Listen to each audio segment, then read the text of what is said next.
And so this chapter is essentially dealing with our identity because that's what's holding us back, right? What's holding us back from becoming the person that we want to be is our old identity or our current identity. And so we actually have to deal with that if we actually want to start moving towards that person that we want to become.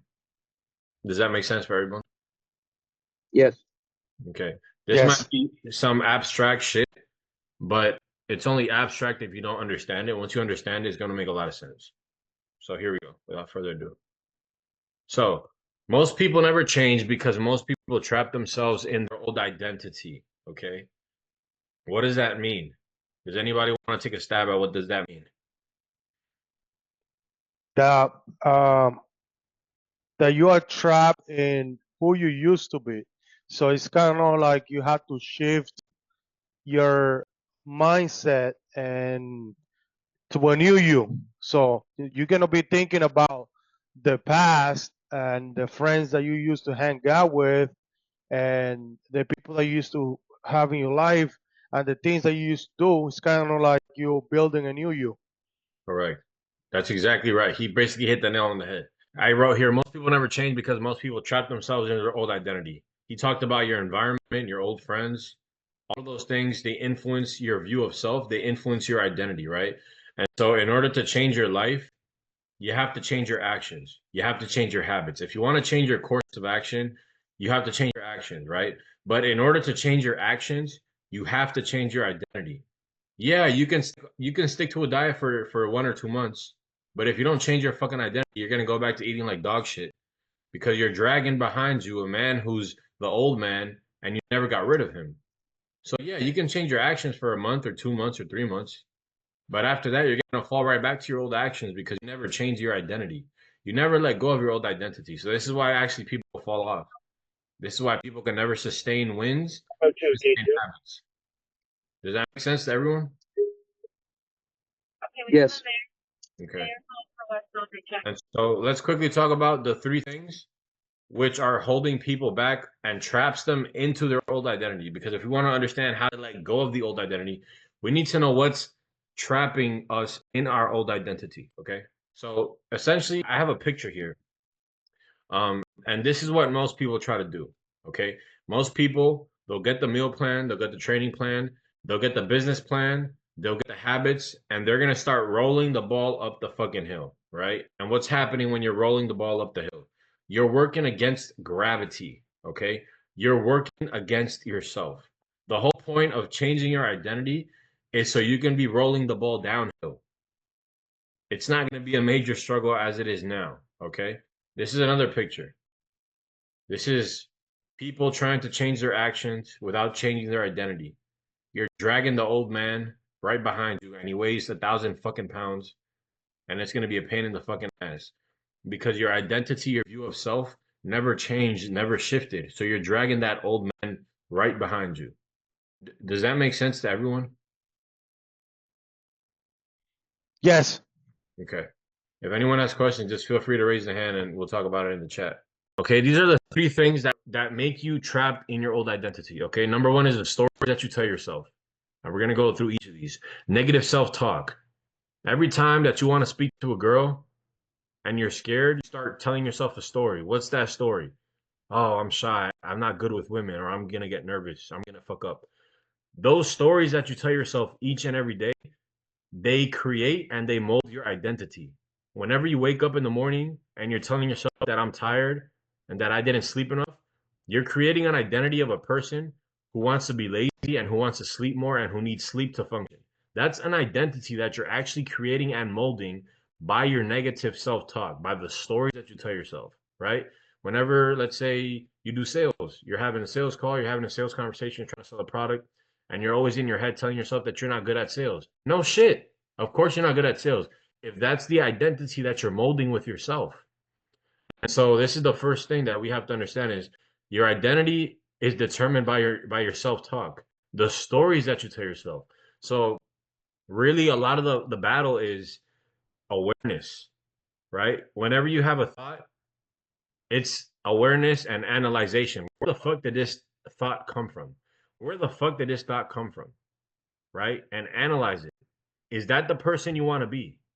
if it's not the person you want to be, you need to change the story that's going on in your head, because that's half the battle. I said this to Brian the other day.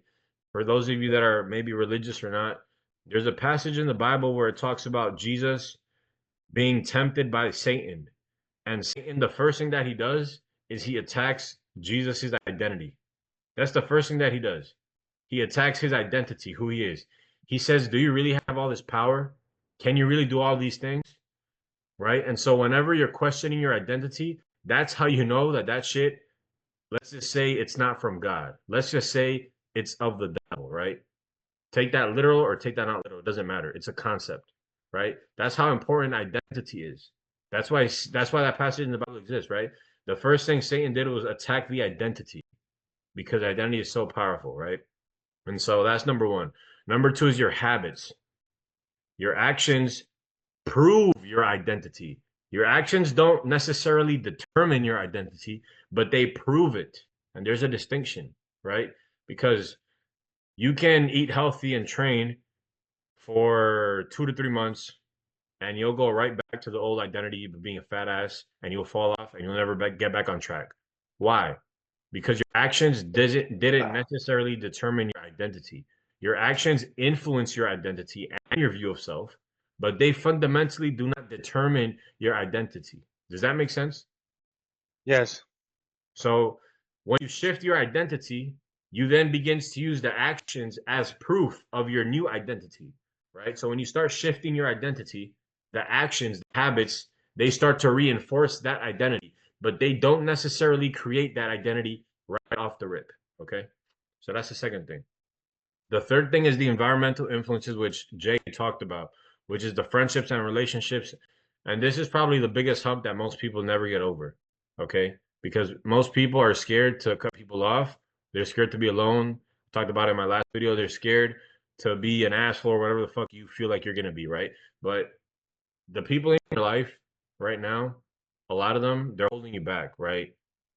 They're used to the old self. They're used to your old you, and so they're gonna treat you like your old self. They're gonna pull you down the path that your old self would want to go down.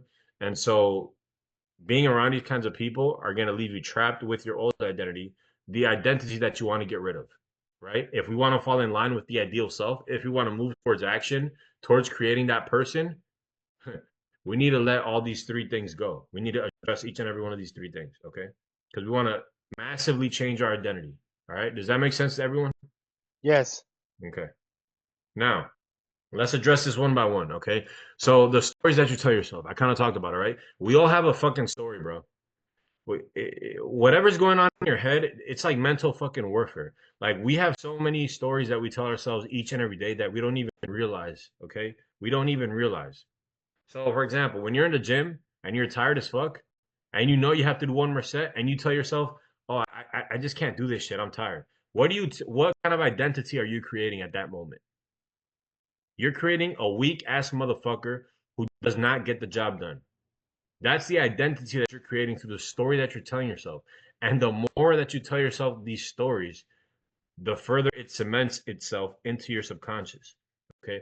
That's why it's important to have self awareness and start identifying whenever you begin to tell yourself these stories, and ask yourself, where the fuck did this thought come from? Where the fuck did this thought come from? As an analogy, did it come from God or did it come from Satan? Not to take it literal, but I'm just saying. So we all have a story. And I used to tell myself, I'm just not good at business and making money, right? So anytime anybody would offer me a position at sales, a position in an accounting firm, because I did accounting, a position as a bookkeeper, I would be like, no, I'm not good at none of that stuff. So notice how my identity was determining my actions, and my identity was determined by the stories that I would tell myself. Like, real talk, you've probably heard this a million times, but you can literally be anything you want. The greatest thing about being a human being is that we get to determine our fucking lives. That's the greatest thing ever. We have a mind, right? Animals are fucking retarded. They don't have that ability. We do. And so, real talk, the self-imposing limitations and limiting beliefs and stories that you tell yourself, they're gonna be true, bro. They're gonna be fucking true. Whatever you tell yourself becomes your reality. It becomes your identity. Okay. Another thing I used to tell myself was, I'm not naturally outgoing. I'm an introvert. I'm not confident. I can't speak to people. I told myself that for 8 fucking years. 8 years. And what happened? I would be in my house, super antisocial. I wouldn't want to talk to anybody. I wouldn't want to interact. I wouldn't go to social events because my identity was prohibiting me from taking actions, was determining my actions. And my identity came from the way that I viewed myself, which came from the stories that I would tell myself each and every day. So I want some of you guys to open up now. I'm gonna go one by one. What's one of the stories that you guys are aware of that you tell yourself constantly? So now that we all have examples of stories that we tell ourselves, now let's break this down even further. The way that you view yourself is a direct result of the stories that you tell yourself daily, as we already proved, right? With all your examples, right?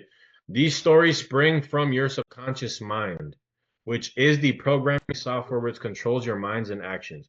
Guys, believe it or not, we're like fucking machines, okay? There's a programming that you have right now that's determining what you think about yourself, how you feel about yourself, and what you do on a day-to-day basis. So if you don't change this fucking programming, like Christian said, he went from 260 to 160 to 170, and he still doesn't really feel super confident, right? Because the programming didn't change all too much. So that's what we're actually talking about, is changing the programming. This is very important. The story that you tell yourself over and over again will keep you from changing. You will be trapped in the same place forever. Okay? Um, So these are even some more examples, right, that I put down, right? I'm not good at this exercise. I'm not disciplined. I'm not a morning person. I'm tired. Whatever else you want to tell yourself, whatever story you want to play, of course, that's how you're going to feel, and that's going to be your reality until you change the fucking script, okay? Now, let's talk about the habits that you practice, right? People want to change their identity, but go back to the same habits, which reinforces your old identity. Okay, like we talked about, actions reinforce your identity. Actions prove your identity, right?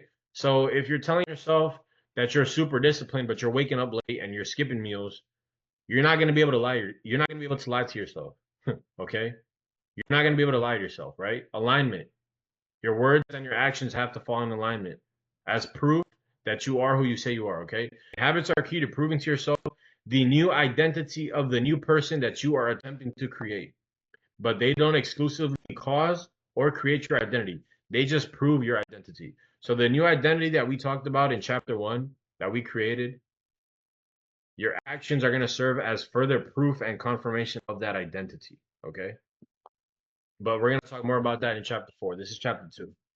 Now, let's talk about environmental influences, which is the third component, right? The first component is the negative self-talk, the stories. Second component is your habits, and your third component is your environmental influences, okay? Hanging around the same people that with the same identity that you're trying to change will pull you back right into that old identity. If you hang out with a bunch of people that smoke cigarettes and you're trying to change that identity of a person that smokes cigarettes, you're never going to be able to change that identity because you're associating with people who have that identity, okay? You must detach from your old self in order to create the new. You have to detach, right? If you don't want to be a lazy person and you want to become a person of discipline, of work ethic, but you're hanging around a bunch of lazy fucks, you're a moron. You're going to continue being a lazy person, okay? So that's why environmental influences affect your identity. Does that make sense to everyone? So the three things you need in order to change your identity, right? Change your story, change your habits, and change your environment, okay? Let's talk about how to change your story, right? You must reprogram your mind, which means you must tap into your subconscious mind and you must sear into it the identity which you actually wish to create. You actually have to run the program into your mind. Now, how do we do this, right? It's been pretty much proven in science that the subconscious mind is very, very receptive as soon as you wake up in the morning, right? They call this the theta state, and you guys can look this up on your own free time, okay? This is called the theta state. So the best time to actually program your subconscious mind is every morning as soon as you wake up, right? This is called subconscious mind reprogramming. As you're taking advantage of the most receptive state that your mind is ever in, right? So let me tell you my story about this shit, right? I discovered this effect personally after going through a tough time in my life where my self-esteem, confidence were at an all-time low, right? This was back last year. I've talked about this all the time on my channel. Last year of January 2024, I had gotten fat and out of shape to the point where I've never been in my whole life, right? I was in a toxic relationship that I eventually booted myself out of, right? So my confidence was all fucked up, self-esteem. I was having issues even talking to clients, you know what I'm saying? Like regular conversations, I was having confidence problems, problems that I really never dealt with before. And so I decided to give this shit a try, right? I had heard people talk about affirmations. I had heard people talk about journaling. And in an attempt of desperation, I told myself, what do I have to lose? What do I got to lose, bro? I'm already low as fuck. I don't know what to do with myself. Let me give this shit a try, right? And I ended up doing this shit for 2 months straight without fail. And literally in a few days, I was already noticing a major difference. And there's actually a guy who's not present today. His name is Josh. He's an Army vet. And he actually did this himself, right? And he said, bro, the effect that this gave me after a week is something that I never even experienced after like 10 years of therapy, 15 years of therapy, with all the PTSD that I had, that I couldn't even leave my house. I couldn't even go to the gym because I was shaken with fear and anxiety. Doing affirmations fixed that shit for him. Okay. This is a sample of literally my affirmations of last year of January 2024, right? I used to read this shit out loud every single morning as soon as my alarm clock went off, okay? I am blessed to be able to wake up every morning and I'm excited to crush every goal I have for today. I am creating my future each and every day. I will accomplish everything that I have set out to do today. I will follow my meal plan perfectly no matter what. As you guys see, I was getting back into my diet, back into my training, and I will develop my physique and my mind using the gym as a tool. I will build my best self physically and mentally. I'm developing mental fortitude. I'm developing mental strength, right? So this is literally word for word a copy of my affirmations that I put together last year of 2024, right? And essentially, this started shifting my identity massively, bro. Within a few days, I was already feeling the massive difference. Okay. I wasn't struggling with social interactions. I was having great conversations. I was feeling confident. I was basically shifting my identity in real time. Okay. So, why am I telling you this, right? Because our job is to actually make your own list of affirmations using the 4 questions that you gave last week. Okay. You can do this in affirmations, saying it out loud, or you can do this journaling, writing the statement down every single morning when you wake up. And this is literally going to start shifting your identity into the person that you actually want to be. Okay. It's important that when you guys do this, you guys understand that you need to feel what you're writing. You need to feel what you're saying. So it has to be in your own words. Okay. And not only that, but you have to understand that this person that you are becoming, you have to start becoming him now. That confident person, what does he talk like? What does he walk like? How does he interact? Those are all things that you write down in your affirmation. There's a whole book that was based upon that. It's called Psycho-Cybernetics, like I just talked about. And so that view of self, your identity, it's not something that is happening in the future or that's going to happen later when you become that person. No, you have to become that person now. And so when you write your affirmations, it has to be in the present tense and it has to say what are the actions that that person takes. What does a jack person do? What does a jack person look like? How does a jack person act? What does a confident person do? How does he talk like? How are his interactions? So you're affirming this in the present tense every day when you wake up. And what that starts to do, it starts to shape your actions and shape your beliefs and shape the way that you feel about yourself, right? You're literally reprogramming your mind, okay? Anytime that I've gotten away from doing this, I literally start battling the old voices. The old identity comes back, right? Because I'm not doing this. So this is something that you have to constantly reaffirm and you have to maintain as a habit. I don't know if anyone has any questions about that or want to share anything about that. So here are some of the rules like I talked about, right? For the guys that were here last week, when you created that picture of your ideal self, you can take those answers and you list them out together, right? And you rank them in the order of importance. If some of you guys, what's important to you is making money right now, then that's going to be at the beginning of your affirmations. If some of you guys, what's important to you is being confident, that's going to be in the beginning of your affirmations. Whatever is most important to you right now, you place that at the beginning of your affirmations, okay? And essentially that's what affirmations are, bro. It's reprogramming your subconscious mind, and that's exactly how you start to shift your identity, your view of self. Okay? It's the only way.